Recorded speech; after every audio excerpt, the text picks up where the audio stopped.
The following clip is from a Quran chapter analysis video I made that is a part of my broader, in-depth Studying the Study Quran playlist. Whether you are a Christian, Jew, Muslim, atheist, etc., I believe you will learn a lot about Islam and religion in general from watching this series. So please feel free to check out the full playlist by clicking on the end screen or the link in the description for it. Or if you're just interested in seeing the video that this clip was taken from, I'll provide a link and an end screen for it as well. But without further ado, here is the clip you actually wanted to watch when you clicked on my face. Enjoy. The first passage I would like to read and discuss from chapter 11 is verses 9 through 11. I'm going to read the verses, and then there are a couple portions of some footnotes that I think are worth discussing in conjunction with these verses. So let's go ahead and read. And if we cause man to taste mercy from us, and then withdraw it from him, verily he is despondent, ungrateful. And if we cause him to taste some favor after adversity has befallen him, he will surely say, the evils have gone from me. Verily he is exultant, boastful. Save those who are patient and perform righteous deeds. It is they for whom there shall be forgiveness and a great reward. Now let's read a portion of the footnote associated with verse 10, as I think it is very fascinating and worth discussing. When people are then restored to some favor from God, they say, the evils, namely the afflictions, have gone from me. Which is to say, they will not thank God for removing the difficulties and will not consider the possibility that these new blessings can also be taken away from them. Such people are thus exultant, boastful, but deluded, rejoicing over these blessings while forgetting to be grateful to God for them. See also chapter 39, verse 49.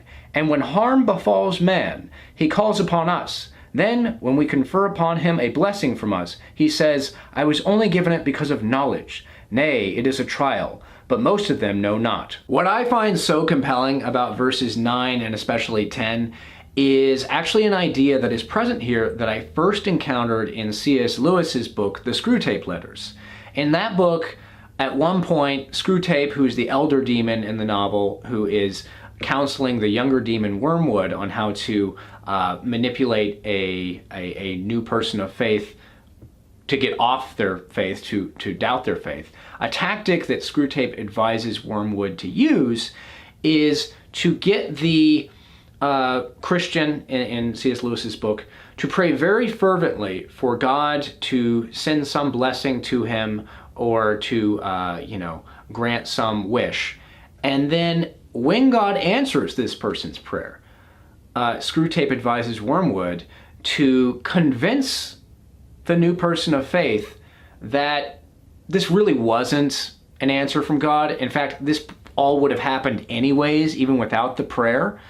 And it's just this thing that I thought C.S. Lewis identified that's very true in that, very often whenever I pray, and actually my prayers are answered, the things I hope for actually come to be, my rational brain sets in and goes, you know what? Honestly, was it prayer that brought that thing into my life, or was it just going to happen anyways? And here in verse 10, and if we cause him to taste some favor after adversity has befallen him, he will surely say, the evils have gone from me. Verily he is exultant, boastful. The idea here is that, yes, as soon as, in this context, a Muslim, or I guess just a person in the Islamic world, whenever they are sent a blessing, these verses identify the fact that many, as soon as they receive the blessing, they just rejoice and are boastful, and they kind of lose their head and lose sight of the fact that it was God that gave them this blessing. And, it says here in that footnote, nay, it is a trial, but most of them know not.